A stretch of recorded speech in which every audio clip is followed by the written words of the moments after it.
Ang hangin sa loob ng mansyon ng mga Montesillo ay puno ng halimuyak ng mga puting rosas at mamahaling pabango. Mahina ang tugtog ng isang string quartet sa isang sulok, kasabay ng mahihinang tawanan at lagitik ng mga kopita ng champagne. Para kay Hiraya Villanueva Montesillo, ang gabing iyon ay isang obra maestra. Ang kanyang obra maestra, nakatayo sa tabi ng kanyang kabiyak na si Kidlat, pakiramdam niya ay siya na ang pinakamaswerteng babae sa balat ng lupa. Isang taon na silang kasal at bawat araw ay tila isang pahina mula sa isang fairy tale book. Si Kidlat, sa kanyang mamahaling suit, ay ang larawan ng isang perpektong prinsipe, matipuno, matalino, at higit sa lahat, mapagmahal. Hinawakan ni Kidlat ang kanyang kamay at itinaas ito sa harap ng kanilang mga piling bisita sa Villa Maharlika. Ngumiti ito, isang ngiting kayang magpatunaw kahit ng pinakamatigas na puso. To my wife, my Hiraya, panimula ni Kidlat, at ang boses niyang baritono ay umalingaw-ngaw sa kanilang grand ballroom. Ang babaeng nagbigay ng kahulugan sa salitang swerte. Isang taon na ang nakalipas nang sinabi mong oo, at hanggang ngayon, araw-araw ko pa ring ipinagpapasalamat sa Diyos na ako ang pinili mo. Mahal na mahal kita. Nagpalakpakan ang mga tao. Naramdaman ni Hiraya ang pamumula ng kanyang mga pisngi at ang mainit na likidong namumuo sa gilid ng kanyang mga mata. Ito ang buhay na pinangarap niya. Perpekto, walang kulang. Matapos ang talumpati, abala si Kidlat sa pag-aasikaso sa ilang importanteng bisita. Naiwan si Hiraya malapit sa isang mesa, maligayang pinagmamasdan ang kanyang asawa sa paglapit ni Kidlat sa grupo ng mga negosyante. Bahagya itong yumuko para ayusin ang kanyang sapatos. Sa paggalaw na iyon, isang bagay ang nahulog mula sa bulsa ng kanyang coat, ang kanyang wallet.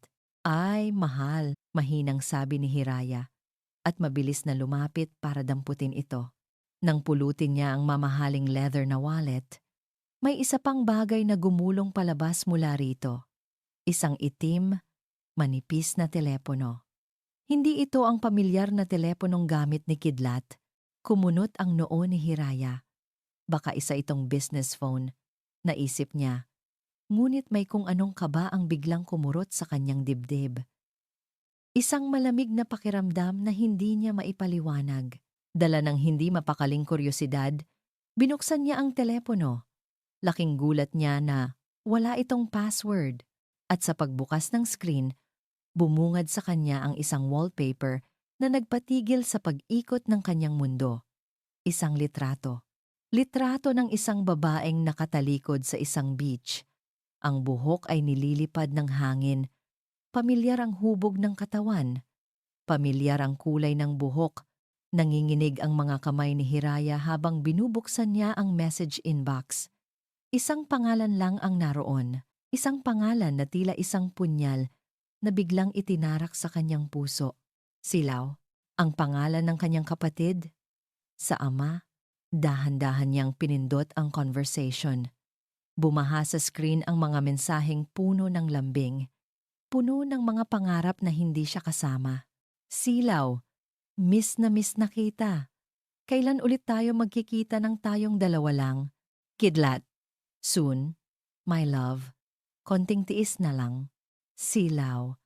I saw the new dress you bought her. Mas bagay sa akin yon. Kidlat. Lahat naman bagay sa'yo. Ikaw, ang reyna ko. Bawat salita ay isang latigo na humahagupit sa kanyang kaluluwa. Ang huling mensahe, ipinadala 2 araw lang ang nakalipas, ang tuluyang dumurog sa kanya. Silaw. Kailan mo iiwan ang kapatid ko, mahal? Hindi na niya tinapos basahin ang sagot. Binitiwan niya ang telepono na para siyang napaso. Ang ingay ng party ay biglang nawala. Ang tanging naririnig niya ay ang mabilis at malakas na pagkabog ng kanyang dibdib. Ang perpektong mundo niya ay nagsisimulang magkaroon ng lamat. Nakita niya si Kidlat na papalapit, nakangiti pa rin. Ipinakita ni Hiraya ang telepono. Ano to, Kidlat? Ang ngiti sa mga labi ni Kidlat ay unti-unting naglaho. Napalitan ito ng isang malamig at blankong ekspresyon na ngayon lang nakita ni Hiraya. Kinuha niya ang braso ng asawa at hinila ito papasok sa kanilang private study, malayo sa mga mata ng mga bisita. Ano? To? Ang ulit ni Hiraya. Nanginginig ang boses, hawak pa rin ang telepono. Bakit mo pinakikialaman ang gamit ko? Kalmadong tanong ni Kidlat, pero ang mga mata niya'y nanlilisik. Huwag mong ibahin ang usapan. Sisilaw? Ang kapatid ko, Kidlat? Paano mo nagawa sa akin to? Humagulhol na siya. Ang mga luhang kanina pa niya pinipigilan ay malaya ng bumuhos. Imbes na magpaliwanag o humingi ng tawad, isang ngisi ang gumuhit sa labi ni Kidlat. Isang ngising nakakakilabot. So, nalaman mo na. Anong gagawin mo ngayon? Mag-e-eskandalo ka sa harap ng mga bisita natin? Sisirain mo ang pangalan ko? Ang pangalan mo? Hindi makapaniwala si Hiraya sa kanyang narinig. Wala kang pagsisisi? Ganun na lang yon? Anong gusto mong marinig, Hiraya? Na mahal ko kayong dalawa? Oo, mahal kita. Mahal ko ang imahe mo. Pero si Silaw, iba siya. Hayop ka! Sa sobrang galit, hindi na napigilan ni Hiraya ang sarili. Itinaas niya ang kanyang kamay para sampalin ito. Pero mas mabilis si Kidlat. Nahawakan niya ang kamay ni Hiraya sa ere. Ang pagkakahawak niya ay mahigpit at masakit. At sa isang iglap, ang prinsipe ng kanyang fairy tale ay naging isang halimaw. Isang malakas na sampal ang dumapo sa kanyang pisngi. Pak! Ang tunog ay umalingaw-ngaw sa tahimik na silid. Napasubsob si Hiraya sa sahig. Ang pisngi niya ay nagiinit at kumikirot. Ang lasa ng dugo ay gumapang sa kanyang bibig. Gulat. Hindi siya makapaniwala. Ang lalaking nangakong proprotektahan siya ay ang siya mismong nanakit sa kanya. Subukan mong gumawa ng eksena, banta ni Kidlat. Ang boses ay mababa at puno ng panganib. Subukan mong sabihin kahit kanino ang nalaman mo at sisirain ko hindi lang ikaw, kundi ang buong pamilya mo. Nakatitig lang si Hiraya sa kanya. Ang takot at pighati ay nag-aagawan sa kanyang sistema. Dahan-dahang bumukas ang pinto ng study. Pumasok ang isang figura. Inaasahan ni Hiraya na isa sa mga katulong o marahil ay isang kaibigan na nag-aalala, ngunit ang pumasok ay si Silaw. Nakatayo ito sa may pintuan, nakasuot ng isang eleganteng itim na bestida. Walang bakas ng gulat o pag-aalala sa mukha nito. Sa halip, ang mga mata nito ay nakatutok kay Hiraya na nakalugmok sa sahig. At sa mga matang iyon, nakita ni Hiraya ang isang bagay na mas masakit pa sa sampal ni Kidlat. Nakita niya ang tagumpay. Ang isang malamig at kalkuladong tagumpay. Lumapit si Kidlat kay Silaw at inakbayan ito na para bang ipinapakita ang tropeyo na napanalunan niya. Yumuko si Kidlat. Ang mukha niya ay ilang pulgada na lang mula kay Hiraya. Ang hininga niyang amoy alak ay tumama sa kanyang mukha. Subukan mong magsalita. Bulong nito. Ang bawat salita ay puno ng lason at sisiguraduhin kong hindi mo na makikita ang araw. Isa ka na lang bilanggo sa bahay na to. At doon, habang nakahandusay sa malamig na sahig ng sarili niyang tahanan, sa ilalim ng mapanuring tingin ng kanyang asawa at kapatid, naintindihan ni Hiraya ang lahat. Ang kanyang perpektong mundo ay hindi lang nagkalamat. Ito ay tuluyan ng nawasak. Lumipas ang mga araw na parang mga anino. Ang Villa Maharlika, na dati simbolo ng kanyang mga pangarap, ngayon ay naging isang malawak at malamig na bilangguan. Si Kidlat ay bumalik sa dati nitong imahe sa umaga, ang mapagmahal na asawa. Ngunit ang mga ngiti niya'y walang init at ang mga haplos niya'y may kasamang babala.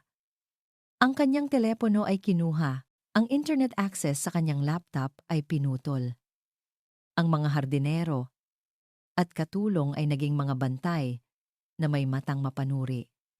Bawat kilos niya ay binabantayan. Isang umaga, habang nagsusuklay sa harap ng salamin, nakita ni Hiraya ang sarili niyang refleksyon. Ang mga mata niyang dating nagniningning ay ngayoy malungkot at walang buhay.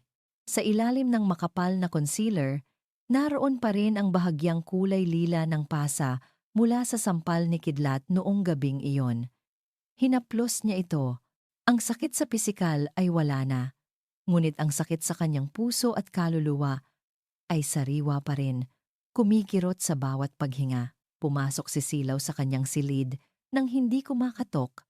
May dalang isang tray ng almusal. Ate, pinapadala ni Kuya Kidlat. Kailangan mong kumain.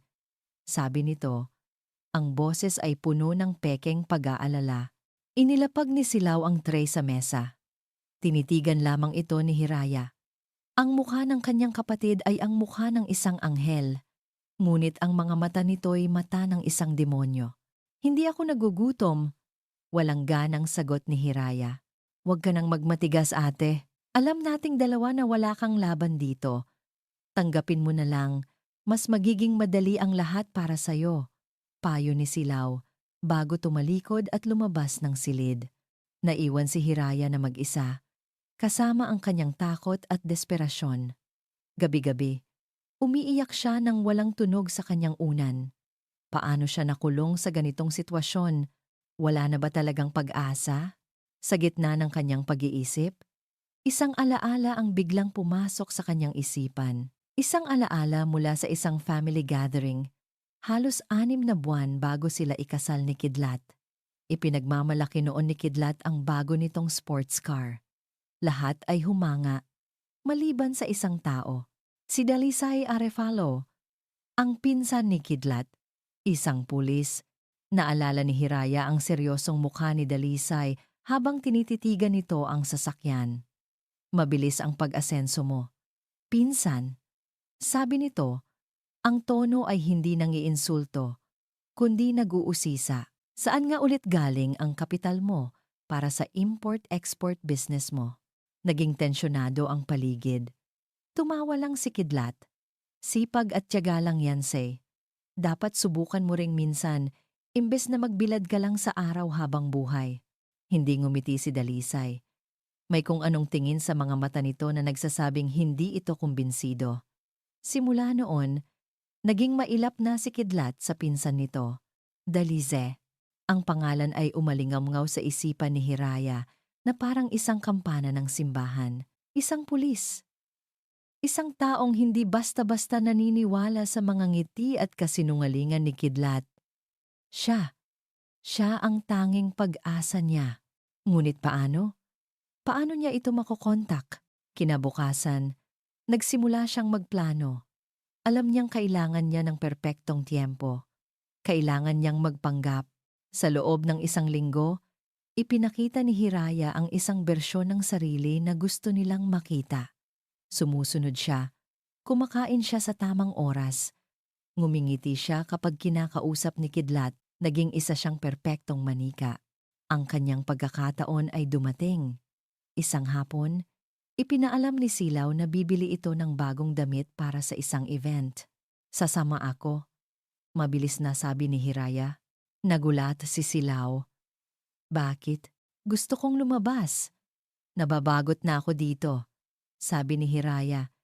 Sinisikap na maging normal ang kanyang boses. At gusto kong bumili ng regalo para sa'yo. Bilang peace offering. Tinitigan siya ni Silaw na may pagdududa, ngunit nakita marahil nito ang pagkakataong lalo siyang ipahiya. Sige, pero sasama ang driver at isang bodyguard. At iiwan mo dito ang lahat ng alahas mo. Pumayag si Hiraya. Ang mahalaga ay makalabas siya. Sa loob ng department store, habang abala si Silaw sa pagpili ng mga damit na nagkakahalaga ng daan-daang libo, sinimulan ni Hiraya ang kanyang plano. Humawak siya sa kanyang tiyan at dumaing. Silaw. Masakit ang tiyan ko. Pupunta lang ako sa CR. Paalam niya. Bilisan mo lang. Walang pakialam na sagot ni Silaw. Hindi man lang siya tinitingnan. Sinundan siya ng bodyguard hanggang sa may pintuan ng banyo ng mga babae. Pagpasok sa loob, dire-diretso si Hiraya sa pinakadulong cubicle. Mabilis niyang tinanggal ang kanyang sapatos na may takong. Tumingala siya at nakita ang isang maliit na bintana sa itaas, karaniwang ginagamit para sa ventilation. Hindi na siya nag-isip pa. Inakyat niya ang inidoro at gamit ang lahat ng kanyang lakas, itinulak niya ang bintana. Bumukas ito. Kasya siya. Inihagis niya ang kanyang sapatos sa labas at pagkatapos ay maingat niyang inilabas ang kanyang sarili. Bumagsak siya sa isang eskinita sa likod ng mall. May ilang gasgas, marumi ang damit, ngunit malaya. Hindi siya lumingon. Tumakbo siya na parang hinahabol ng lahat ng demonyo sa impyerno. Hindi niya alintana ang mga taong nakatingin sa kanya. Isang babaeng nakaeleganteng bestida ngunit walang sapin sa paa. Sumakay siya sa unang taxi na nakita niya. "Saan po tayo, ma'am?" tanong ng driver. Huminga siya ng malalim. Pinipigilan ang paghikbi. Ibinigay niya ang address ng pinakamalapit na istasyon ng pulis. Habang umaandar ang taxi palayo sa mall, sa unang pagkakataon sa loob ng maraming linggo, naramdaman ni Hiraya ang sikat ng araw sa kanyang balat. Hindi ito nakakapasong init, kundi isang mainit na yakap. Ang dapit hapon ay nagsisimula ng bumaba. Pinipinta ang langit ng kulay kahel at lila. Huminto ang taxi sa tapat ng gusali. Nanginginig pa rin ang mga tuhod niya, ngunit pinilit niyang tumayo ng tuwid. Inabot niya sa driver ang tanging pera na nadukot niya mula sa kanyang pitaka bago umalis, 200 piso. Huminga siya ng malalim. Ang hangin ng kalayaan ay pumuno sa kanyang mga baga. Naglakad siya papasok sa istasyon ng pulis. Ang bawat hakbang ay mabigat ngunit puno ng determinasyon. Lumapit siya sa desk sergeant. "Magandang hapon po," sabi niya. Ang boses ay garalgal ngunit buo. "Maaari ko po bang makausap si Officer Dalisay Arevalo?" Musik. Isang banayad ngunit puno ng pag-asang melodya ng piano ang maririnig. Nagpapahiwatig ng isang bagong simula, bago dahan-dahang mag-fade out. Si Police Senior Master Sergeant Dalisay Arevalo ay abala sa pagtipa sa kanyang luma at maingay na keyboard. Tambak ang mga papeles sa kanyang mesa. Bawat isa ay isang kwento ng gulo, krimen, at trahedya sa lungsod ng San Isidro. Ito ang mundo niya, isang mundong itim at puti, kung saan ang batas ang tanging kulay na mahalaga. "Say, may naghahanap sa'yo sa labas," sabi ng isang kasamahan niyang pulis, si Officer Ramos. Babae. Mukhang mayaman pero parang tinakbuhan ng 10 kabayo. Kumunot ang noo ni Dalisay. Bihira siyang magkaroon ng personal na bisita sa istasyon. "Sino raw?" "Madale." Nagkibit balikat si Ramos. Hindi nagpakilala, pero mukhang importante. May pag-aalinlangan. Tumayo si Dalisay at lumabas ng kanilang opisina. Sa lobby, natigilan siya. Nakaupo sa isang plastik na upuan ang isang babaeng pamilyar sa kanya. Ang kanyang damit, kahit medyo marumi, ay halatang mamahalin. Ang kanyang buhok ay bahagyang magulo at wala siyang sapin sa paa. Ngunit ang nakakuha ng kanyang atensyon ay ang mga mata nito, mga matang puno ng takot at pagod. Si Hiraya, ang asawa ng pinsan niyang si Kidlat. "Hiraya?" tawag niya, puno ng pagtataka. Nang marinig ang kanyang boses, mabilis na tumayo si Hiraya. Nakita ni Dalisay ang bahagyang panginginig ng mga kamay nito. At nang masilayan ng ilaw ang mukha nito, nakita niya isang halos magaling ng pasa sa gilid ng pisngi. Isang malamig na galit ang gumapang sa kalooban ni Dalisay. Hindi na siya nagtanong pa sa labi. "Sumunod ka sa akin," sabi niya sa mahinahon, ngunit may diin na boses. Dinala niya si Hiraya sa isang maliit na interrogation room. Walang laman ang silid, kundi isang metal na mesa at 2 upuan. Isinara niya ang pinto para bigyan sila ng privacy. Anong nangyari sa'yo? Diretsyong tanong niya habang iniaabot ang isang baso ng tubig. Nanginginig na tinanggap ni Hiraya ang tubig. Sa loob ng ilang sandali, tila naghahanap siya ng mga salita. At nang magsimula siyang magsalita, ang mga salita ay bumuhos na parang isang sirang dampuno ng sakit, pagtataksil at takot. Ikinuwento niya ang lahat.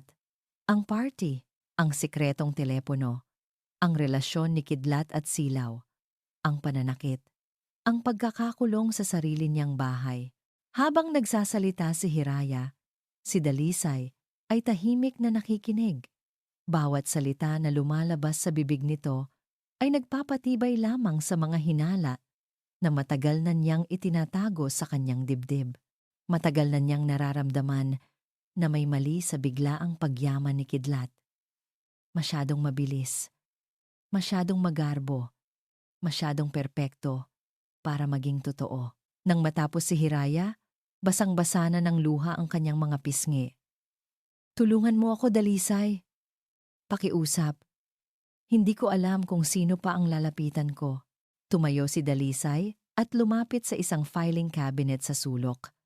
May kinuha siyang isang folder at inilapag ito sa mesa sa harap ni Hiraya. Binuksan niya ito. Sa loob ay mga litrato, mga dokumento ng barko, mga pangalan ng mga pekeng kumpanya, at sa gitna ng lahat, isang malaking litrato ni Kidlat Montesillo. Hindi ka nag-iisa sa laban na to, Hiraya. Sabi ni Dalisay, ang boses ay seryoso. Matagal ko nang iniimbestigahan si Kidlat. Smuggling, money laundering, iligal na pagmimina. Malinis siyang magtrabaho.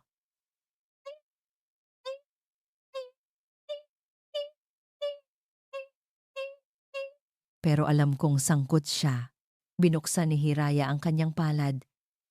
Inilabas niya ang isang maliit na memory card. Nakuha ko to mula sa laptop niya bago ako tumakas. Hindi ko alam kung ano ang laman, pero naka-encrypt. Kinuha ko lang. Kinuha ni Dalisay ang memory card na parang isang piraso ng ginto. Ito na marahil ang breakthrough na hinihintay niya. May isa pa akong dahilan kung bakit ko to ginagawa. Pagpapatuloy ni Dalisay. Inilabas niya ang kanyang wallet at kumuha ng isang kupas na litrato. Isang litrato ng isang masayang pamilya.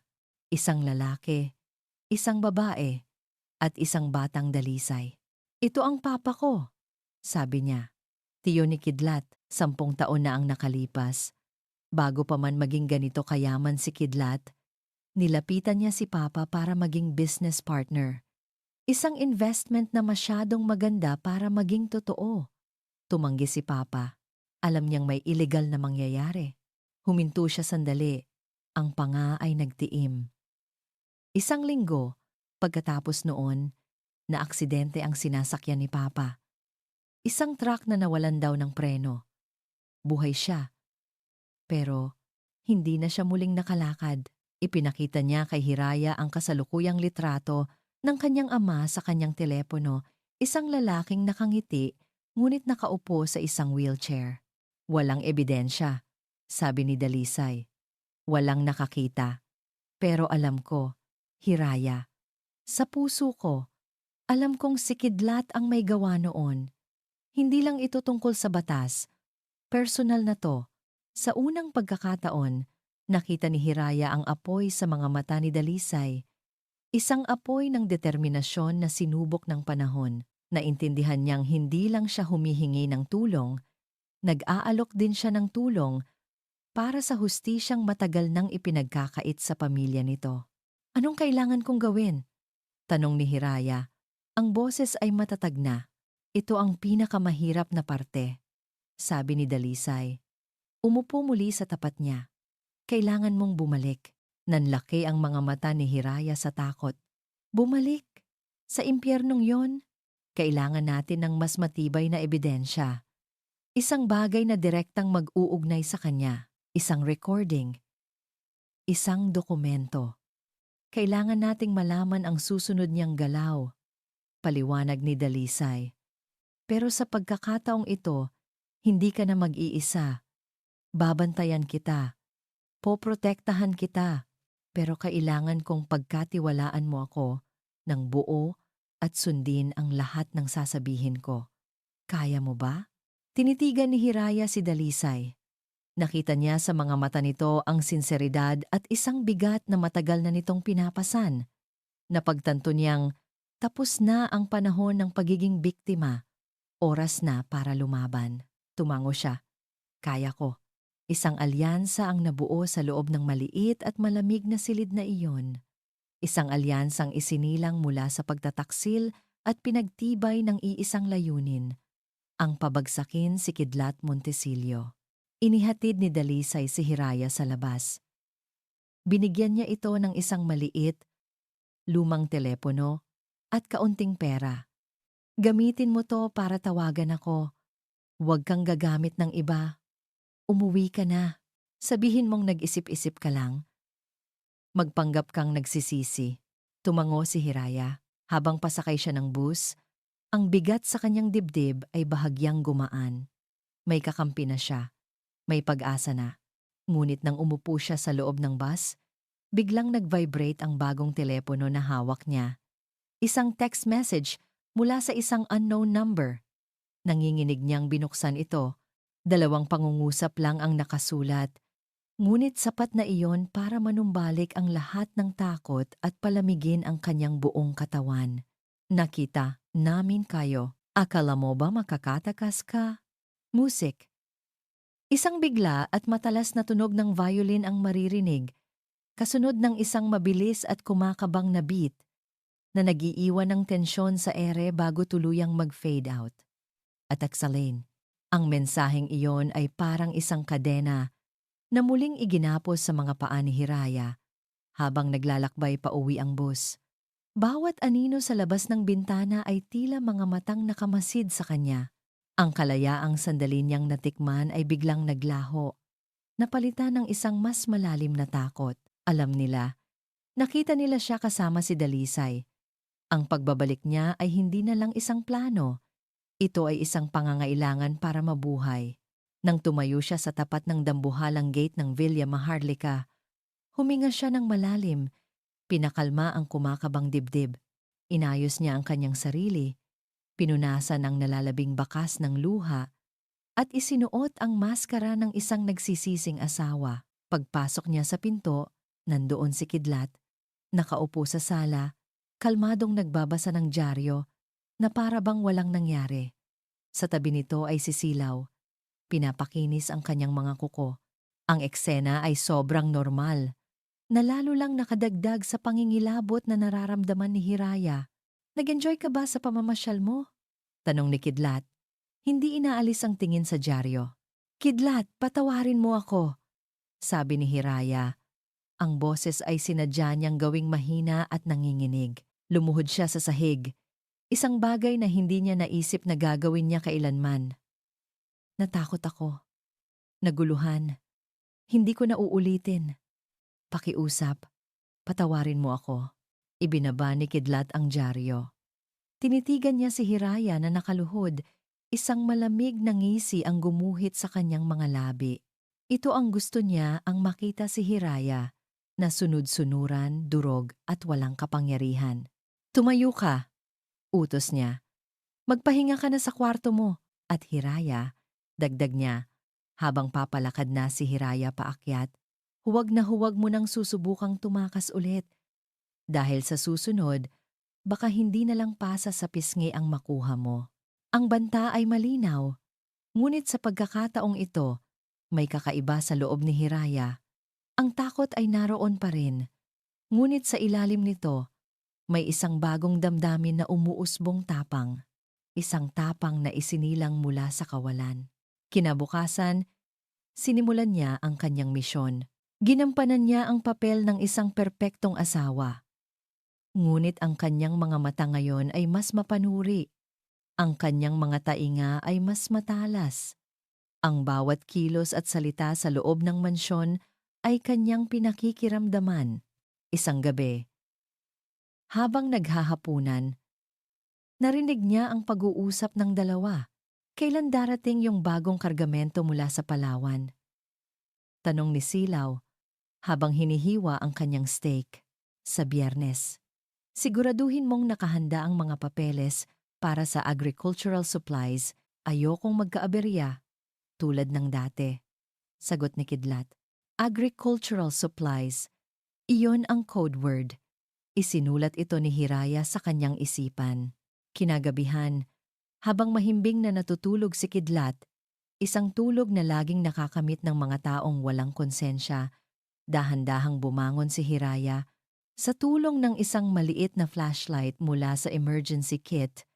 Pumasok siya sa home office nito.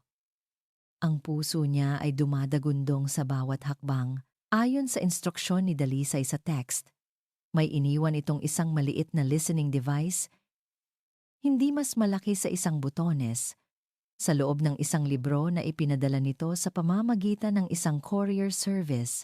Ang libro, The Art of War, ay nakapatong ngayon sa mesa ni Kidlat. Kinuha ni Hiraya ang device at maingat na idinikit ito sa ilalim ng malaking mahogany desk ni Kidlat. Ang kanyang mga daliri ay nanginginig at ang malamig na pawis ay tumutulo sa kanyang noo. Nang akma na siyang aalis, narinig niya ang pagbukas ng pinto ng kanilang kwarto. Si Kidlat. Gising na. Nataranta si Hiraya. Nagtago siya sa likod ng makakapal na kurtina. Pinipigilan ang kanyang paghinga. Pumasok si Kidlat sa opisina, tila may hinahanap.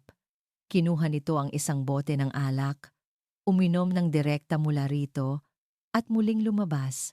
Hindi siya napansin nang marinig niyang sumara muli ang pinto ng kwarto, napasandal si Hiraya sa pader. Ang mga tuhod ay halos bumigay, ngunit nagawa niya. Ang unang hakbang ay matagumpay. Sa mga sumunod na araw, ang tensyon sa pagitan ni Kidlat at Silaw ay nagsimulang lumala. Si Silaw ay nagiging mas demanding, humihingi ng mas mamahaling mga regalo at mas malaking parte sa negosyo. Si Kidlat naman ay nagiging mas iritable. Isang hapon, habang naglilinis ng mga halaman sa hardin, narinig ni Hiraya ang kanilang pagtatalo mula sa bukas na bintana ng library. Ano sa tingin mo ang ginagawa mo, Silaw? Bumili ka na naman ng alahas na nagkakahalaga ng ₱250,000? Galit na sabi ni Kidlat. Bakit? Pera mo ba yan? Pera nating dalawa to. Kung hindi dahil sa akin, baka nagtitinda ka pa rin ng mga pekeng relo sa Quiapo. Sigaw, pabalik ni Silaw. Huwag mong kalimutan, Kidlat. Mas marami akong alam na sikreto mo kaysa sa inaakala mo. Isang malakas na kalabog ang narinig ni Hiraya. Isang katahimikan. At pagkatapos, ang umiiyak na boses ni Silaw. Huwag mo akong pagbubuhatan ng kamay. Itinago ni Hiraya ang isang maliit na ngiti. Sila na mismo ang sumisira sa kanilang sarili. Ang mga bitak sa kanilang perpektong kasinungalingan ay lumalaki, gabi-gabi. Bago matulog, tinitingnan ni Hiraya ang munting teleponong bigay ni Dalisay na itinago niya sa loob ng isang lumang teddy bear mula pagkabata. Minsan, nakakatanggap siya ng mga mensahe mula rito. Hindi lang puro instruksyon, Dalisay. Nakinig ako sa device. Magaling ang ginawa mo. Pero mag-iingat ka palagi. Dalisay. Huwag mong pababayaan ang sarili mo. Kumain ka sa tamang oras. Isang gabi, pagkatapos ng isang partikular na nakakatakot na araw, kung saan muntik na siyang mahuli ni Kidlat na kumukuha ng litrato ng mga dokumento, nag-vibrate ang kanyang telepono. Dalisay. Kumusta ka? Hindi na napigilan ni Hiraya ang sarili. Hiraya. Natatakot ako. Ang reply ay dumating kaagad. Dalisay. Humawak ka lang. Malapit na tumatapos. Nandito lang ako. Ang simpleng mensaheng iyon ay nagbigay sa kanya ng lakas na hindi niya inaasahan. Sa gitna ng dilim, may isang taong nag-aalala para sa kanya. May isang taong hindi siya iiwan. At sa unang pagkakataon, isang maliit na kislap ng kilig ang sumilay sa kanyang puso. Isang damdaming matagal na niyang kinalimutan. Kinabukasan, habang nasa opisina si Kidlat, pinakinggan ni Hiraya ang recording mula sa listening device gamit ang isang app na itinuro sa kanya ni Dalisay. Narinig niya ang mga usapan tungkol sa mga numero ng account sa ibang bansa, mga pangalan ng contact, at mga petsa ng pagdating ng kargamento. Ngunit may isang pag-uusap na nagpatigil sa kanyang paghinga. Isang tawag sa telepono ni Kidlat sa isa sa mga kasosyo nito. "Oo, sigurado na to," sabi ni Kidlat sa kausap. "Malaking isda ang kliyente natin. Pagkatapos nito, tapos na ang laro." May sinabi ang nasa kabilang linya. Tumawa si Kidlat, isang tawang walang kagalakan. "Yung asawa ko?" sabi niya. Ang boses ay puno ng pagwawalang bahala. Isa siyang magandang palamuti. Pero pag kumupas na, madali lang itapon. Ang mga salita ay tumagos sa puso ni Hiraya na parang mga bubog. Palamuti, itapon. Iyon lang pala ang tingin sa kanya. Ang nalalabing sakit ng pag-ibig na inakala niyang totoo ay tuluyan ng naglaho, napalitan ng isang malamig at matigas na determinasyon. Hindi na siya iiyak para sa lalaking iyon. Ang tanging gagawin niya ay siguraduhing magbabayad ito. Mula sa kanyang opisina sa presinto, si Dalisay ay parang isang mangangaso na nag-aabang sa kanyang biktima. Bawat impormasyong ipinapadala ni Hiraya, mga litrato ng dokumento, mga audio recording, mga pangalan, ay maingat niyang pinagdudugtong-dugtong. Ang larawan ng kriminal na operasyon ni Kidlat ay unti-unti nang nabubuo. Ngunit kulang pa rin. Kailangan niya ng isang bagay na hindi maitatanggi. Isang smoking gun. Say, "Sigurado ka ba dito?" tanong ng hepe niya, si Major De Leon, habang tinitingnan ang preliminary report na ginawa ni Dalisay. Malaking tao si Montesilio. Kung magkamali tayo, mga leeg natin ang nakataya. "Sir, malapit na po." "Isang malaking pagkakamali lang niya ang kailangan natin," sagot ni Dalisay, puno ng kumpiyansa. Ngunit hindi niya inaasahan na si Kidlat, isang taong sanay mag-isip ng ilang hakbang pasulong, ay nakaramdam na rin ng panganib. Isang umaga, nagising si Hiraya sa isang kakaibang katahimikan. Walang kidlat, walang silaw.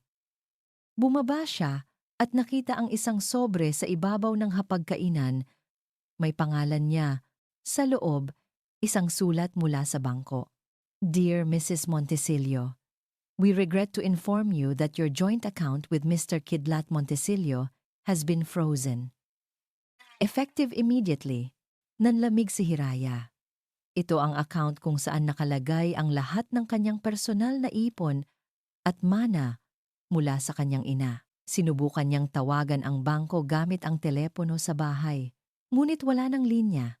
Sinubukan niyang buksan ang kanyang laptop, ngunit pinutulan na rin ng internet. Ang pagsabog ay nagsimula na. Ilang sandali pa, tumunog ang telepono ng katulong. Pagkatapos ng tawag, lumapit ito sa kanya. Hindi makatingin ng diretsyo. "Ma'am," pinapasabi po ni Sir Kidlat na, "simula po ngayon, hindi na raw po kayo pwedeng lumabas ng bahay." At pagkatapos, dumating ang pinakamasakit na dagok. Tumawag ang kanyang matalik na kaibigan, si Clara, sa telepono ng katulong. "Hira, totoo ba?" tanong ni Clara. Ang boses ay puno ng pag-aalala. "Tumawag sa akin si Silaw. Sinabi niya na may pinagdadaanan ka raw, na nagkakaroon ka ng mental breakdown. Sinabi niya na kung ano-ano raw ang iniisip mo laban kay Kidlat." "Hira, anong nangyayari?" Hindi makapagsalita si Hiraya. Ang kanyang lalamunan ay tila may bumara. Ganito pala kalupit si Kidlat. Hindi lang siya ikinulong. Sinisira rin nito ang kanyang pangalan, ang kanyang kredibilidad. Ginagawa siyang baliw sa mata ng lahat.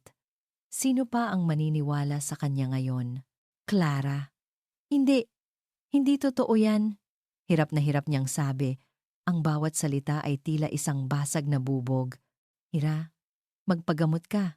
Nandito lang kami para sa'yo, sabi ni Clara. Ang boses ay puno ng awa, isang awang lalong nagpaguho sa natitirang dignidad ni Hiraya. Bago pa man siya makasagot, marahan ngunit may pilit na kinuha ng katulong ang telepono mula sa kanyang kamay. Pasensya na po, ma'am. Utos lang po ni Sir. Ibinaba nito ang tawag. Naiwan si Hiraya na nakatayo sa gitna ng sala, bingi sa katahimikan. Wala na. Wala nang natira sa kanya. Wala nang pera. Wala nang kaibigan. Wala nang pangalan. Isa na lang siyang baliw na asawa sa mata ng mundo. Isang palamuti na kumupas na. Tumakbo siya paakyat sa kanyang kwarto at isinara ang pinto. Napasandal siya rito at dahan-dahang dumausdos paupo sa sahig. Doon, sa wakas, bumigay siya. Humagulhol siya ng walang tigil. Ang kanyang mga hikbi ay sinasalamin ng malawak at walang lamang mansyon. Ang kanyang mga sigaw ay kinakain ng makakapal na pader. Pakiramdam niya ay nalulunod siya at walang sino mang sasagip sa kanya. Susuko na ako, bulong niya sa sarili. Hindi ko na kaya. Ngunit sa gitna ng kadiliman, isang imahe ang pumasok sa kanyang isipan. Ang seryosong mukha ni Dalisay, ang mga matang puno ng determinasyon, ang kanyang pangako, hindi ka na mag-iisa. Iyon na lang ang natitira niyang pag-asa. Gumalaw siya na parang isang makina. Kinuha niya ang kanyang lumang teddy bear mula sa ibabaw ng kama, ang tanging bagay sa kwartong iyon na pag-aari niya bago pa man dumating si Kidlat. Kinapa niya ang tahi sa likod nito at kinuha ang maliit at murang telepono. Nanginginig ang kanyang mga daliri habang dinadial niya ang numero ni Dalisay. Nang sagutin nito ang tawag, isang garalgal na tunog lang ang lumabas sa kanyang bibig. Dalisay. Hiraya? Anong nangyari? Agad na naging alerto ang boses sa kabilang linya. Tulong, hikbi niya. Hindi ko na kaya. Susuko na ako. Huwag! Mabilis na sagot ni Dalisay. Huwag kang susuko. Makinig ka sa akin. Umalis ka dyan ngayon din. Pumunta ka sa pinakamalapit na pampublikong lugar sa park malapit sa inyo. Kaya mo ba? Paano? Binabantayan ako? Humanap ka ng paraan, Hiraya. Magtiwala ka sa akin. Papunta na ako. Ang utos sa boses ni Dalisay ay nagbigay sa kanya ng huling hibla ng lakas. Tumayo siya. Sa pagkakataong ito, hindi na siya nagplano. Lumabas lang siya ng kwarto, naglakad pababa ng hagdan at dumaan sa kusina. Nakita siya ng katulong, ngunit bago pa man ito makapagsalita, lumabas na si Hiraya sa pinto sa likod. Tumakbo siya, walang lumingon. Narating niya ang parke. Umupo siya sa isang bakanteng bench, nanginginig sa lamig at takot. Ang mga taong nagdaraan ay tinitingnan siya na may pagtataka. Pakiramdam niya ay isa siyang basahan na itinapon sa gitna ng isang magandang hardin. Doon, naghintay siya, hindi alam kung umaasa pa ba o sumusuko na. Ilang minuto ang lumipas, isang pamilyar na kotse ang huminto sa tapat ng parke. Bumaba si Dalisay. Hindi siya nakauniporme. Mabilis siyang naglakad, palapit kay Hiraya. Ang kanyang mukha ay puno ng pag-aalala. Nang makita siya ni Hiraya, muling bumuhos ang kanyang mga luha. Ang lahat ng tapang na kanyang inipon ay biglang naglaho. Walang sinabi si Dalisay. Hinubad niya ang kanyang jacket at maingat na ipinatong sa mga balikat ni Hiraya. Ang init mula sa damit at ang simpleng gesto ng pagmamalasakit ay sapat na para tuluyan siyang manghina. Tapos na, bulong ni Dalisay. Ang boses ay mahinahon. Hindi kita pababayaan. Dinala siya ni Dalisay sa isang maliit at simpleng apartment sa kabilang bahagi ng lungsod. Safe house. Paliwanag niya. Walang nakakaalam nito maliban sa akin. Ang lugar ay kabaligtaran ng mansyon. Maliit, simple, ngunit malinis. Walang ginto o mamahaling palamuti. Ngunit sa unang pagkakataon sa loob ng mahabang panahon, Naramdaman ni Hiraya na ligtas siya. Naramdaman niyang makakahinga siya. Pinaupo siya ni Dalisay sa isang maliit na sofa habang nagpunta ito sa kusina. Bumalik ito na may dalang isang mainit na tasa ng tsaa. "Uminom ka muna," sabi niya. Pagkatapos ay pumasok muli ito sa kusina. Habang kumakain sila sa maliit na mesa, sa katahimikan, nagtama ang kanilang mga mata. Walang nagsasalita, ngunit sa tingin na iyon, mayroong pag-unawa, pasasalamat, at isang damdaming mas malalim pa na nagsisimula ng mabuo. Nang makita ni Dalisay na medyo kumalma na si Hiraya, iniwan niya ito para magpahinga. Siya naman ay naupo sa isang sulok, binuksan ang kanyang laptop, at isinaksak ang memory card na ibinigay sa kanya ni Hiraya. Kailangan niyang magtrabaho. Kailangan niyang tapusin na ito. Isa-isa niyang sinuri ang mga file. Karamihan ay mga financial statement at shipping manifest, gaya ng inaasahan niya. Ngunit may isang folder na nakakuha ng kanyang pansin. May pangalan itong Proyekto Silao at protektado ng isang komplikadong password. Naramdaman niya ang isang kaba. Gamit ang kanyang kaalaman sa IT, sinimulan niyang i-bypass ang security. Inabot ito ng halos 1 oras. Pawis na pawis siya. At pagkatapos, access granted. Bumukas ang folder. Hindi ito naglalaman ng mga dokumento. Isa lang itong file, isang video file. Kumunot ang noo ni Dalisay. Dahan-dahan niyang pinindot ang play. Ang nakita niya ay isang video na yayanig sa pundasyon ng lahat ng kanyang nalalaman. Ang ilaw lamang mula sa laptop screen ang nagbibigay liwanag sa madilim na sala ng safe house. Nakatitig si Dalisay sa screen. Ang kanyang mga mata ay nanlalaki. Ang kanyang paghinga ay halos huminto. Hindi siya makapaniwala sa kanyang pinapanood. Ang video ay kuha mula sa isang security camera sa isang mamahaling coffee shop, ang petsa sa ibabang sulok ng screen. Halos 2 taon na ang nakalipas bago pa man maging magkasintahan sina Kidlat at Hiraya. Sa video, nakaupo si Kidlat sa isang mesa, mukhang naiinip. Ilang sandali pa, isang babae ang lumapit at umupo sa tapat niya. Hindi ito si Hiraya. Sa video, ito. Si Silao. Mukha pa itong mas bata. Mas simple ang pananamit. Ngunit ang determinasyon sa kanyang mga mata ay naroon na. Siya ang nag-set ng meeting. Siya ang nagsimula ng usapan. Walang audio ang video. Ang bawat kilos at ekspresyon ay nagsasalita ng mas malakas kaysa sa anumang salita.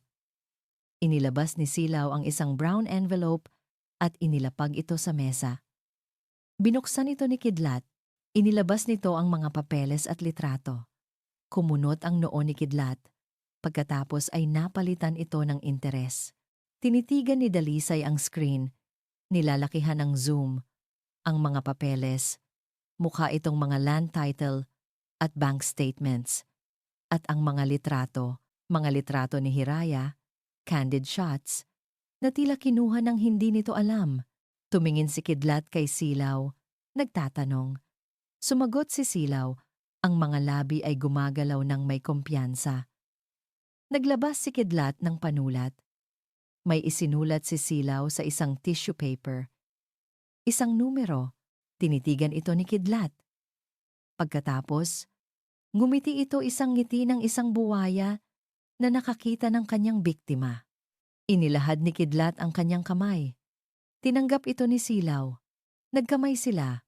Isang kasunduan, isang alyansa ng kasamaan ang nabuo sa harap mismo ng kanyang mga mata. Isinara ni Dalisay ang laptop nang may panggigigil. Ang lahat ng akala niya'y alam niya ay mali. Ang teorya niya na si Kidlat ang master manipulator na ginamit ang magkapatid ay baliktad. Si Silao ang naglapit. Si Silao ang nagbigay ng impormasyon tungkol sa yaman ni Hiraya. Si Silaw ang nag-alok ng plano. Hindi biktima si Silaw. Siya ang ahas. Ang utak sa likod ng lahat.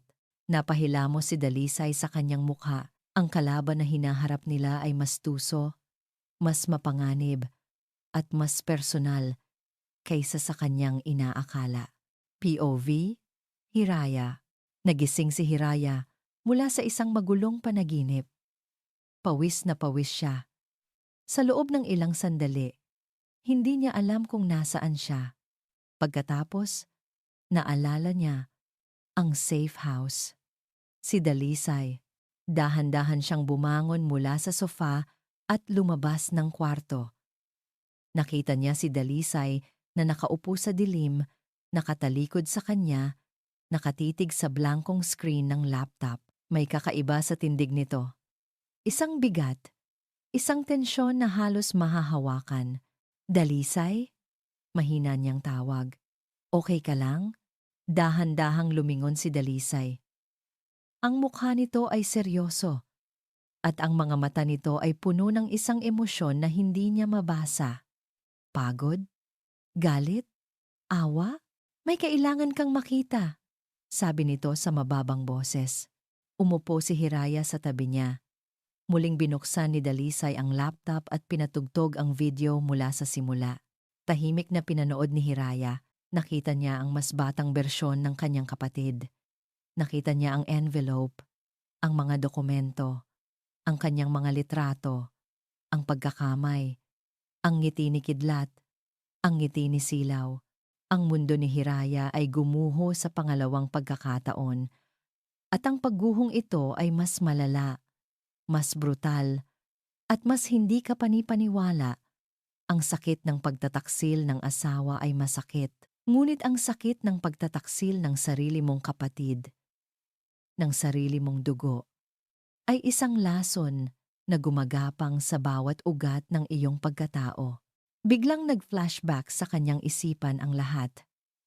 Ang mga pagkakataon na aksidenteng nababanggit ni Silaw ang kanyang mga paboritong lugar kay Kidlat noon. Ang mga inosenteng tanong ni Silaw tungkol sa kanyang mana, ang mga pagkakataong pinipintasan siya ni Silaw sa harap ni Kidlat, na nagpapanggap na biro lang. Ate, masyado kang mabait. Baka abusuhin ka ng mga lalaki. Ate, kung ako sa'yo, hindi ako papayag na ganyan lang ang engagement ring ko. Ang lahat ng iyon, ang lahat ng iyon, ang hindi pala iyon inggit. Iyon ay kalkulasyon. Iyon ay mga butong maingat na itinatanim para sa isang masamang ani. Napatakip si Hiraya sa kanyang bibig.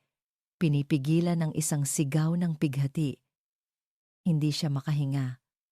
Ang halimaw na kinakatakutan niya ay hindi lang pala ang lalaking natutulog sa tabi niya gabi-gabi. Ang tunay na halimaw ay ang babaeng lumaki kasama niya. Ang babaeng tinuring niyang kaibigan at kapatid. Naramdaman niya ang kamay ni Dalisay sa kanyang balikat. Isang marahan ngunit matatag na haplos. Hiraya. Bakit? Bulong niya. Ang luha ay malayang dumadaloy sa kanyang mga pisngi. Anong nagawa kong masama sa kanya? Binigay ko ang lahat. Tinanggap ko siya.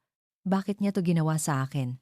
Walang sagot si Dalisay. Walang salita ang sapat para ipaliwanag ang ganitong uri ng kasamaan.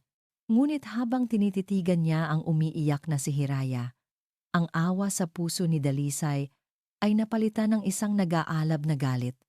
Galit para kay Kidlat at isang mas matinding galit para kay Silaw. Ang luha sa mga mata ni Hiraya ay unti-unting natuyo. Napalitan ito ng isang bagay na nakakagulat, isang bagay na malamig at matalim. Ang sobrang sakit ay naging manhid. Ang manhid ay naging galit, at ang galit ay naging isang nakakakilabot na kalmadong determinasyon. Pinunasan niya ang kanyang mga luha.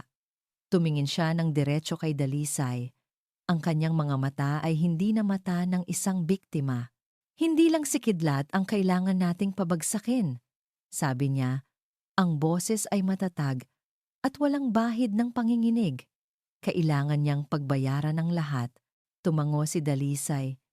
Kinikilala ang bagong lakas na nakikita niya kay Hiraya. Sakto namang nag-vibrate ang mumurahing telepono sa ibabaw ng mesa. Unknown number. Nagkatinginan sila ni Dalisay. Sinagot ito ni Hiraya at inilagay sa loudspeaker. Isang pamilyar na boses ang narinig niya sa kabilang linya. Isang boses na puno ng pekeng pag-aalala at tamis na parang lason. Ate? Hiraya, ikaw ba yan? Boses ni Silaw. Narinig ko ang nangyari. Na umalis ka raw sa bahay. Nag-aalala ako sa'yo. Okay ka lang ba? Gusto kitang tulungan. Tinitigan ni Hiraya ang telepono. Ang kanyang mukha ay walang ekspresyon. Ang galing umarte. Isang napakagaling na aktres. Huminga siya ng malalim. Tumingin siya kay Dalisay. Na bahagyang tumango. Oras na para laruin ang laro nila. Salamat sa pag-aalala, Silaw. Sagot ni Hiraya. Ang boses ay kalmado na nakakapanindig balahibo. Oo. Kailangan ko ng tulong. Magkita tayo. Ang hangin sa loob ng safe house ay mabigat sa hindi masambit na mga salita. Ang paghahanda para sa pakikipagkita kay Silaw ay parang paghahanda para sa isang giyera. Bawat galaw ay kalkulado. Bawat salita ay pinag-isipan. Sigurado ka ba dito, Hiraya? Tanong ni Dalisay sa huling pagkakataon. Nakatayo siya sa harap ni Hiraya. Ang kanyang mga mata ay puno ng pag-aalala. Sa kamay niya, hawak niya ang isang maliit na device, isang butones ng damit. Oo, sagot ni Hiraya. Ang boses ay mas matatag kaysa sa nararamdaman niya. Ito na ang pagkakataon natin. Kailangan niyang umamin. Kailangan nating makuha ang boses niya. Maingat na ikinabit ni Dalisay ang butones sa kwelyo ng blouse ni Hiraya. Hindi lang ito isang listening device, isa rin itong microcamera. Manatili ka sa lugar na maraming tao. Huwag kang tatanggap ng kahit anong inumin o pagkain mula sa kanya. At higit sa lahat, huwag kang sasama sa kanya kahit saan. Tumango si Hiraya. Naiintindihan ko, kapag nakuha mo na ang kailangan natin o kapag naramdaman mong may mali, gamitin mo ang safe word na napag-usapan natin. Dapit hapon, pindutin mo lang ang call button sa telepono at sabihin mo ang salitang yan. Papasok ako. Tumingin si Hiraya sa salamin. Mukha siyang normal. Isang babaeng makikipagkita lang sa kanyang kapatid. Ngunit sa ilalim ng simpleng blouse na iyon, sa likod ng kalmadong ekspresyon, ay isang pusong handang makipaglaban. Ang lugar na napagkasunduan nila, Dapit Hapon Brews. Ang mismong coffee shop kung saan madalas siyang magpunta noon para humanap ng kapayapaan. Ngayon, ito na ang magiging entablado ng kanyang pagtutuos. Nasa isang van si Dalisay sa kabilang kalsada. Minomonitor ang lahat mula sa isang laptop na konektado sa kamera butones. Pumasok si Hiraya sa coffee shop.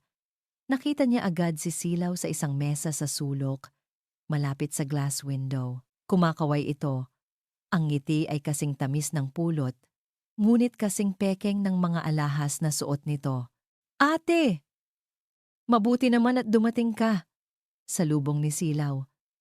Tumatayo para yakapin siya. Nanigas ang katawan ni Hiraya sa yakap na iyon. Ang yakap ng isang ahas. Kumusta ka na? Tanong ni Hiraya. Umupo sa tapat nito. Heto, nag-aalala sa'yo. Bakit ka umalis nang hindi nagpapaalam? Pinag-alala mo kaming lahat, lalo na si Kuya Kidlat, sabi ni Silaw. Ang kanyang pag-arte ay perpekto, isang Oscar-worthy performance. Pinagmasdan ni Hiraya ang kapatid. Ang bawat kurba ng ngiti, ang bawat kislap ng pekeng pag-aalala sa mga mata. Sa isip niya, paulit-ulit na naglalaro ang video na napanood niya. Ang pagkakamay, ang kasunduan. Hindi ko na kaya, Silaw. Panimula ni Hiraya. Sinusunod ang plano. Alam ko na ang lahat tungkol sa inyo ni Kidlat. Ang ngiti ni Silaw ay bahagyang nawala. Napalitan ito ng awa. Ate, yan ba ang sinasabi ko? Kung ano-ano na ang pumapasok sa isip mo, stress lang yan. Tulungan kitang magpatingin sa doktor. Huwag ka nang magpanggap, Silaw! Putol ni Hiraya. Ang boses ay malamig. Narinig ko kayo. Nakita ko ang mga ebidensya. Ang tanong ko lang ay, bakit? Tinitigan siya ni Silaw. Sa loob ng ilang segundo, ang maskara nito ay nahulog. Ang pekeng pag-aalala ay naglaho. At ang lumabas ay isang malamig at mapanuyang tingin. Dahil sa'yo ang lahat ng dapat ay sa akin. Sabi nito sa mahinang boses, puno ng kinikimkim na galit. Ang ganda, ang yaman, ang atensyon. Palagi na lang ikaw, ate. Panahon na para ako naman. Ito na, ang pag-amin. Naramdaman ni Hiraya ang pagbilis ng tibok ng kanyang puso. Biglang may inilapag si Silaw na isang pamilyar na designer bag sa ibabaw ng mesa, ang dati niyang paboritong bag. Nga pala, ate, naisip kong baka kailanganin mo ang mga gamit mo. Iniligtas ko to para sa'yo bago pa man itapon ni Kuya Kidlat. Nag-alinlangan si Hiraya. Naalala niya ang sinabi ni Dalisay. Huwag kang tatanggap ng kahit ano. Anong laman yan? Tanong niya. Mga personal na gamit mo lang. Makeup, pabango, yung planner mo. Sabi ni Silaw. Ang ngiti ay bumalik na. Tila tapos na ang usapan. Sige na, kunin mo na. Peace offering ko sa'yo.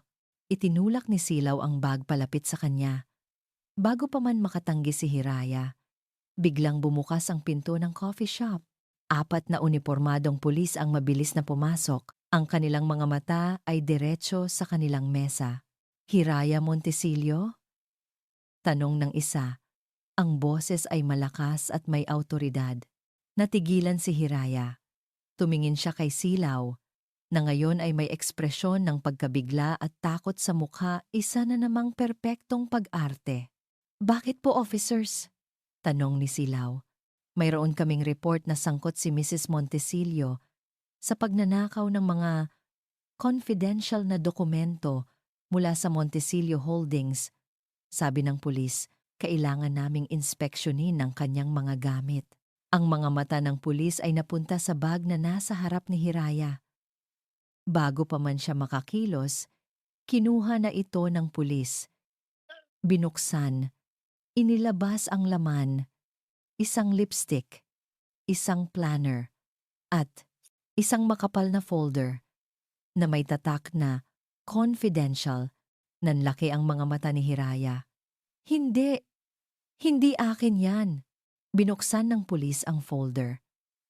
Mga financial reports, mga plano ng kumpanya, mga dokumentong hindi niya pa nakikita kailanman. Mrs. Montesilio, sumama po kayo sa amin sa presinto, sabi ng pulis, habang inilalabas ang posas. Bitag to! It's a trap! Sigaw ni Hiraya. Ang isip ay gulong-gulo. Tumingin siya kay Silaw, na ngayon ay umiiyak na. Silaw! Sabihin mo sa kanila ang totoo. Ate, anong ginawa mo? Hikbi ni Silaw. Naramdaman ni Hiraya ang malamig na metal ng posas sa kanyang mga pulso. Habang hinihila siya palabas ng mga pulis, ang mga tao sa paligid ay nakatingin, nagbubulungan. Ang kanyang mundo ay umiikot. Sa gitna ng kaguluhan, ang kanyang mga mata ay napadako sa labas ng kalsada. Sa di kalayuan, nakita niya ang isang itim na sasakyan. Nakababa ang bintana nito. Sa loob, nakaupo si Kidlat at sa tabi niya ay isang opisyal ng pulis na hindi niya kilala. Ngumiti si Kidlat sa kanya. Isang ngiti ng absolutong tagumpay. Doon niya naintindihan. Napakatalino ng kanilang plano. Alam nilang magsusumbong siya. Alam nilang gagawa siya ng paraan. At ginamit nila iyon laban sa kanya. Nahulog siya sa kanilang bitag nang walang kalaban-laban. Ipinasok siya sa sasakyan ng pulis. Ang huli niyang nakita bago sumara ang pinto ay ang mukha ni Silaw na pinupunasan ang mga pekeng luha nito. Dinala siya sa presinto. Kinuha ang kanyang fingerprints Kinunan siya ng mugshot. Ang bawat proseso ay isang dagok sa kanyang pagkatao. At pagkatapos, dinala siya sa isang pasilyo na may mga selda. Binuksan ng isang pulis ang isang bakal na pinto. Tinulak siya papasok. Klang! Ang tunog ng pagsara ng pinto ay umalingaw-ngaw sa kanyang tainga. Nakatayo siya sa gitna ng maliit at madilim na selda. Amoy kalawang at kawalan ng pag-asa. Napatingin siya sa kanyang paligid. Ang apat na pader ay tila papalapit sa kanya. Sinasakal siya. Ang lahat ng kanyang tapang, lahat ng kanyang plano, lahat ng kanyang pag-asa. Naglaho lahat sa isang iglap. Sila ang nanalo. Napasalampak siya sa sahig. Doon, sa malamig na semento, sa ilalim ng isang bumbilyang aandap-andap, naramdaman ni Hiraya ang tunay na kahulugan ng pagiging bilanggo. Mula sa loob ng van, pinanood ni Dalisay ang buong pangyayari na may halong panggigigil at kawalan ng magawa. Nakita niya ang pagdating ng mga pulis na hindi mula sa kanyang presinto. Nakita niya ang paglabas ng folder. Ang pagkagulat sa mukha ni Hiraya, ang pekeng pag-iyak ni Silaw, at ang pinakamasakit sa lahat, ang mapanagumpay ng ngiti ni Kidlat mula sa malayo. Mga demonyo! Bulong niya sa sarili. Ang mga kamay ay nakakuyom ng mahigpit sa manibela. Alam niyang bitag ito, ngunit huli na ang lahat. Bago pa man siya makakilos, dinala na ng police car si Hiraya. Sinubukan niyang habulin, ngunit mabilis itong nawala sa trapiko. Bumalik si Dalisay sa kanyang presinto na parang isang bagyong malapit ng sumabog. Ang unang ginawa niya ay alamin kung sino ang mga pulis na umaresto kay Hiraya mula sa Precinct 4. Isang presintong kilala sa pagkakaroon ng mga bata ni Kidlat Montesillo, lalo siyang nagalit. Kinausap niya ang kanyang hepe. Major, illegal arrest ang ginawa nila. Frame up to. Mariing sabi ni Dalisay. Wala tayong jurisdiction doon, say. Sabi ni Major De Leon. Halatang ayaw masangkot sa gulo. May warrant sila. May ebidensya silang nakita. Anong magagawa natin? Pero alam nating hindi yun totoo. Sir, kailangan nating gawin ang tama. Ang tama ay sumunod sa proseso, sagot ng hepe. Kung may ebidensya ka na frame up nga yan, ilabas mo. Kung wala tayong magagawa. Napabuntong hininga si Dalisay. Alam niyang tama ang hepe. Kailangan niya ng pruweba.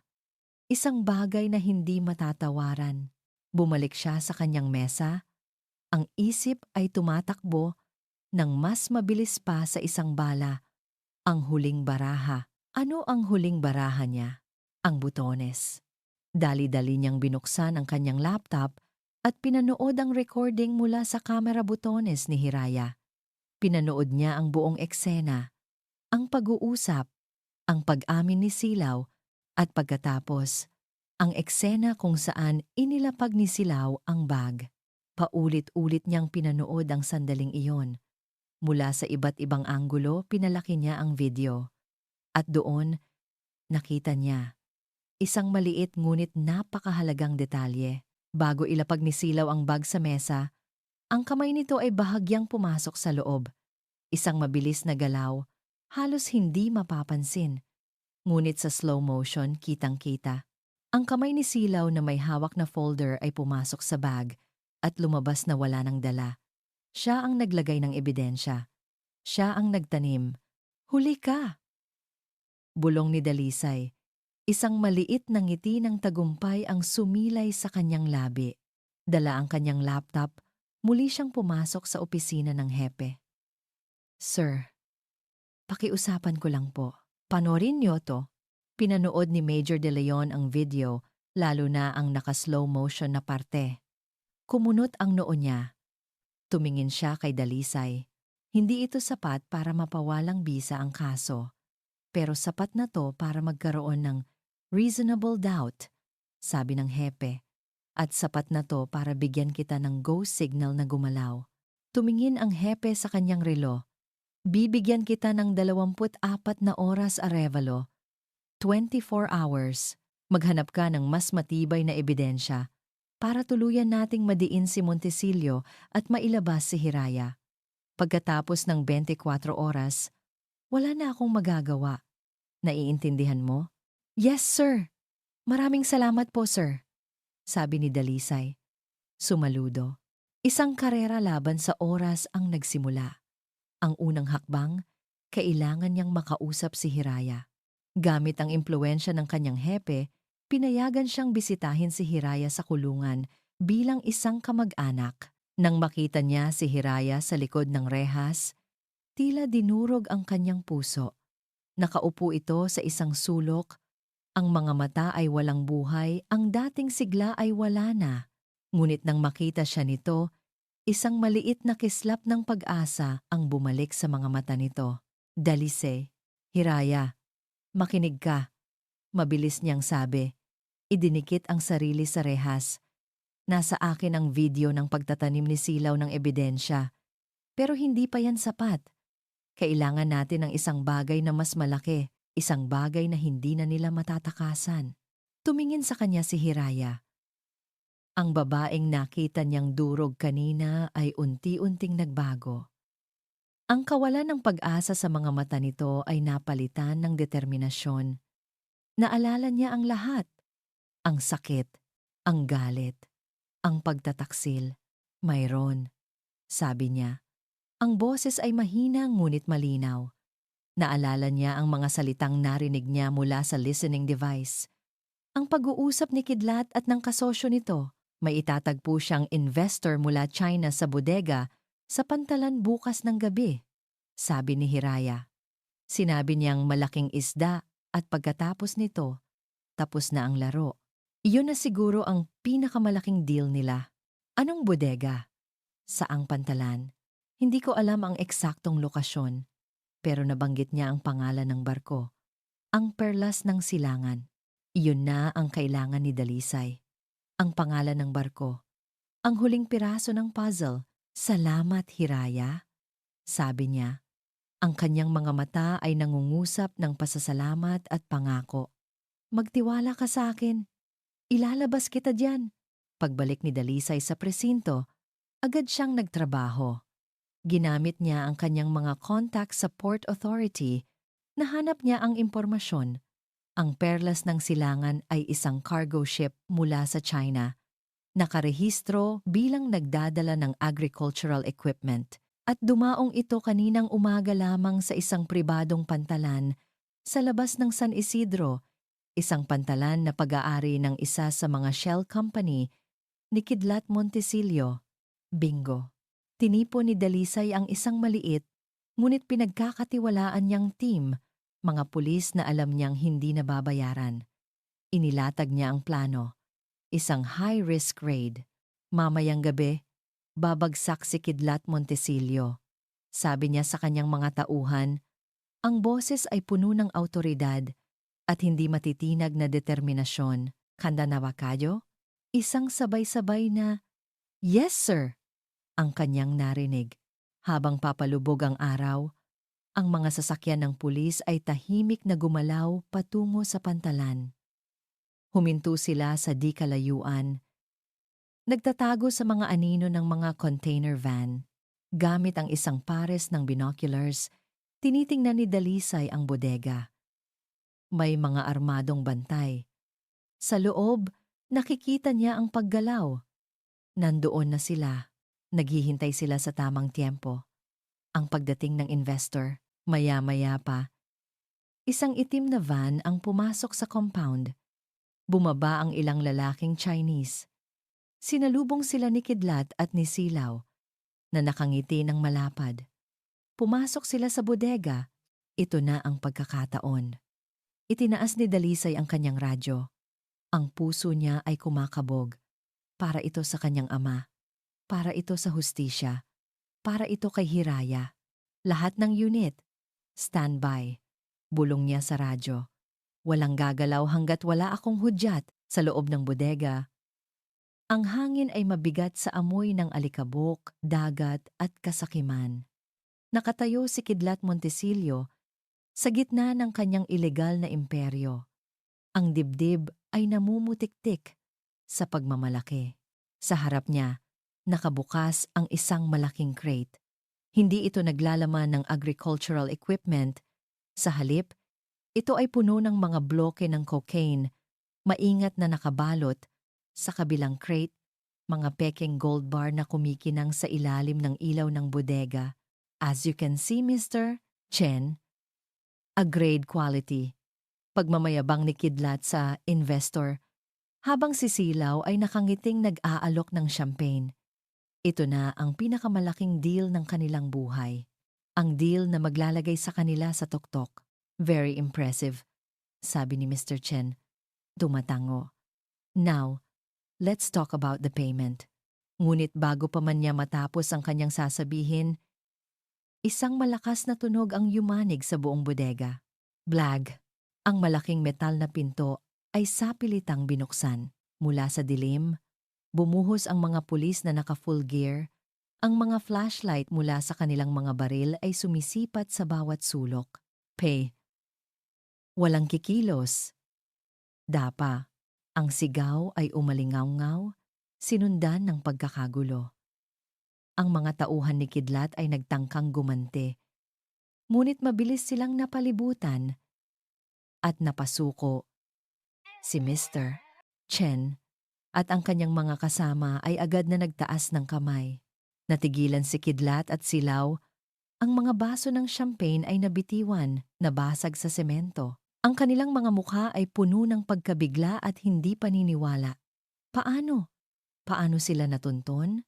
Sa gitna ng kaguluhan, isang figura ang humakbang papalabas mula sa hanay ng mga pulis.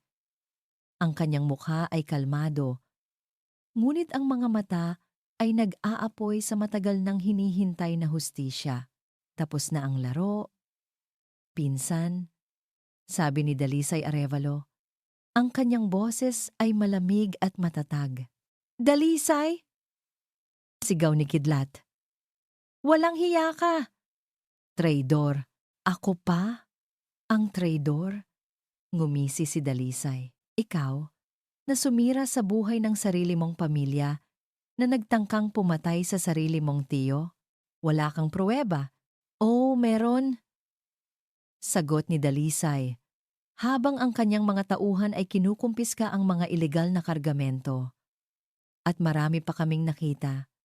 Salamat sa iyo, Silaw. Napatingin si Kidlat kay Silaw. Ang kanyang mga mata ay nanlilisik sa pagdududa. Anong sinasabi niya? Wala! Wala akong sinasabi! Mabilis na tanggi ni Silaw.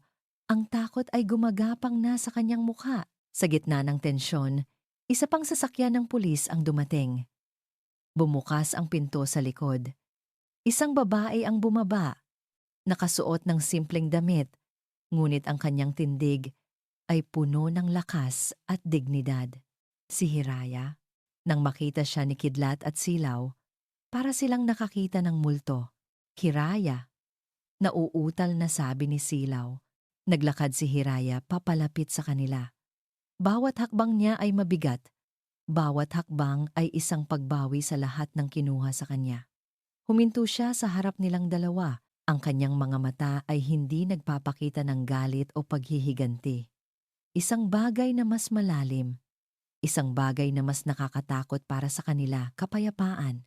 Nang makita ni Kidlat na wala na siyang takas, ang kanyang pagiging sopistikado ay naglaho. Lumabas ang tunay niyang kulay. Itinuro niya si Silaw. Kasalanan niya to! Kasalanan mo to! Masyado kang gahaman! Sigaw niya. Ang laway ay tumatalsik mula sa kanyang bibig. Ikaw ang nag-alok ng plano. Kung hindi dahil sa'yo, hindi ako masasangkot sa gulo na to. Sinungaling! Ganti ni Silaw. Ang kanyang magandang mukha ay nabalot ng galit at takot. Ginamit mo lang ako! Ako ang naghirap para makuha mo ang lahat ng to. Kung hindi dahil sa akin, wala ka. Isa ka lang hamak na manloloko. Ang dalawang halimaw ay nagsisiraan na. Inilalabas ang lahat ng kanilang mga baho at krimen sa harap ng mga pulis. Bawat salita ay isang pag-amin. Bawat sigaw ay isa pang pako sa kanilang sariling kabaong. Pinapanood lang sila ni Dalisay. Hinahayaan silang sirain ang kanilang mga sarili. Sa wakas, lumapit ang mga pulis. Hawak ang mga posas. Kidlat Montesillo, Silao Villanueva, arestado kayo para sa drug trafficking, smuggling. Habang pinupusasan sila, ang kanilang mga mata ay napuno ng tunay na takot. Ang takot ng pagkatalo, ang takot ng pagharap sa mga kahihinatnan ng kanilang mga gawa. Bago sila isakay sa sasakyan, tumingin si Hiraya ng diretso sa mga mata ng kanyang kapatid. Sinabi mong panahon na para ikaw naman. Sabi ni Hiraya, ang boses ay mahinahon. Heto na, Silao. Ito na ang panahon mo. Panahon para harapin ang lahat ng itinanim mo. Tumingin siya kay Kidlat. At ikaw, tinawag mo akong palamuti. Isang bagay na madaling itapon. Tingnan mo ngayon kung sino ang basura. Walang naisagot ang dalawa. Isinakay sila sa police car. Ang kanilang marangyang mundo ay tuluyan ng gumuho. Nang mawala na ang sasakyan, isang katahimikan ang bumalot sa paligid. Ang hangin ng gabi ay biglang naging mas presko. Ang bigat sa dibdib ni Hiraya ay unti-unting nawala. Lumapit sa kanya si Dalisay. Ang mukha niyang laging seryoso ay may bahid na ng ngiti. Isang ngiti ng ginhawa at tagumpay. Hindi sila nagsalita sa harap ng gulo at mga ebidensya ng krimen. Sa gitna ng mga pulis na abala sa kanilang trabaho, tila sila lang ang tao sa mundo. Dahan-dahang inilahad ni Dalisay ang kanyang kamay. Tinitigan ito ni Hiraya. Ito ang kamay na gumabay sa kanya sa dilim. Ang kamay na nagbigay sa kanya ng lakas. Ang kamay na hindi siya binitiwan. Walang pag-aalinlangan. Inabot niya ito. Ang kanyang kamay ay lumapat sa palad ni Dalisay. Ang init at higpit ng hawak nito ay isang pangako. Isang pangako ng kaligtasan, ng paggalang, at ng isang bagong simula. At sa unang pagkakataon sa loob ng napakatagal na panahon, naramdaman ni Hiraya na tunay siyang ligtas. Lumipas ang 6 na buwan. Ang ingay ng eskandalo ng mga Montesillo ay unti-unti nang humupa. Napalitan ng ibang mga balita, ng ibang mga drama, ngunit para kay Hiraya, ang 6 na buwan na iyon ay isang paglalakbay pabalik sa kanyang sarili. Ang araw ng pagbaba ng hatol ay isang maulap na umaga. Nakaupo si Hiraya sa loob ng courtroom, tahimik na nagmamasid. Nakita niya si Kidlat at Silao, nakasuot ng kulay kahel na damit ng bilanggo.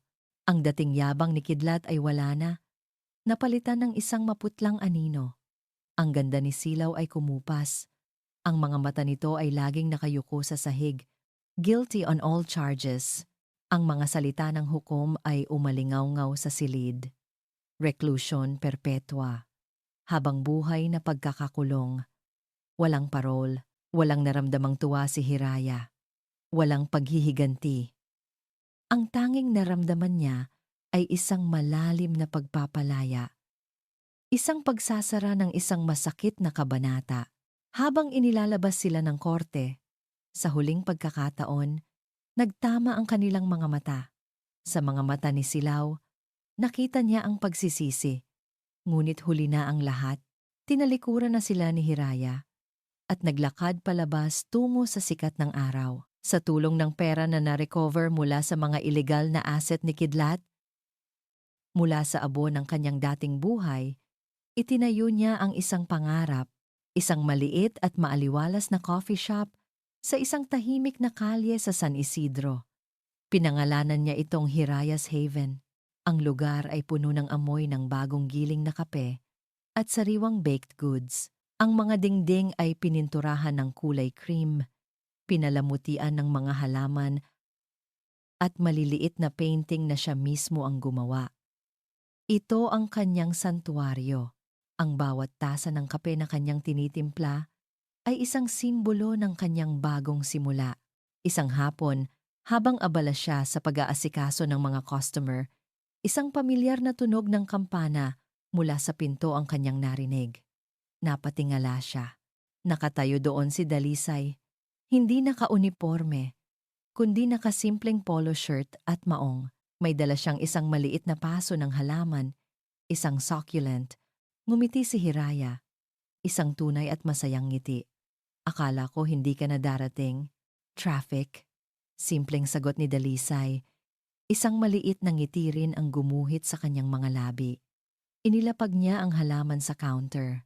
Housewarming gift. Salamat, sabi ni Hiraya. Maupo ka. Ako ang bahala sa kape mo. Ipinagtimpla niya si Dalisay ng kanyang paboritong Amerikano. Naupo sila sa isang maliit na mesa sa labas ng coffee shop, kung saan tanaw nila ang paglubog ng araw, ang dapit hapon. Nakamit na ng papa ko ang hustisya, sabi ni Dalisay, habang pinapanood ang langit na nagiging kulay kahel. Salamat sa'yo. Tayo ang nagtulungan. Pagtatama ni Hiraya. Salamat din sa'yo, dahil hindi mo ako sinukuan. Ilang sandali silang natahimik, ninamnam ang kapayapaan ng sandaling iyon. Ang kanilang paglalakbay ay hindi naging madali. Puno ito ng mga sugat, luha, at takot. Ngunit ang mga sugat na iyon ang nagpatibay sa kanila. Ang mga iyon ang naglapit sa kanila. Na-promote na pala ako. Pag-iiba ni Dalisay ng usapan, tila nahihiya. Police Lieutenant na ako. Wow! Congratulations, Lieutenant Arevalo. Masayang bati ni Hiraya. Dapat may libreng kape ka habang buhay. Nagtawanan sila.